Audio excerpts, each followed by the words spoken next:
আসসালামু আলাইকুম খামারিরা। প্রথমেই একটা কথা মনে রাখবেন, শুধু ঘাস খাওয়ালে ছাগলের দ্রুত ওজন বাড়বে না। ওজন বাড়াতে দরকার সুষম ও পরিকল্পিত খাবার।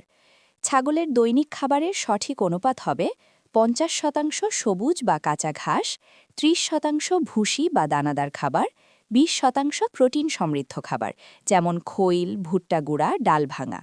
প্রোটিন ছাগলের মাংস গঠনে সবচেয়ে গুরুত্বপূর্ণ ভূমিকা রাখে, তাই প্রোটিনের ঘাটতি হলে ওজন বাড়বে ধীরে। আরেকটি গুরুত্বপূর্ণ বিষয়, প্রতিদিন পর্যাপ্ত পরিষ্কার ও ঠান্ডা পানি দিতে হবে। পানি কম খেলে খাবার হজম ঠিকমতো হয় না, ফলে ওজনও বাড়ে না। খাবার কখনো একবারে বেশি দেবেন না, দিনে কমপক্ষে ২-৩ বার ভাগ করে দিন। এতে হজম ভালো হবে এবং খাবারের অপচয় কম হবে। সবচেয়ে বড় ভুল যেটা অনেকেই করেন, হঠাৎ করে খাবার পরিবর্তন। এটা করলে ছাগলের পেট খারাপ হতে পারে, খাবারে অনীহা তৈরি হতে পারে। তাই নতুন খাবার দিলে ধীরে ধীরে মিশিয়ে অভ্যস্ত করুন। এই নিয়ম মেনে চললে ১-২ মাসের মধ্যেই ছাগলের ওজন বৃদ্ধি চোখে পড়বে ইনশাল্লাহ। এমন সহজ কার্যকর খামার ব্যবস্থাপনা টিপস পেতে চ্যানেলটি সাবস্ক্রাইব করে পাশে থাকুন।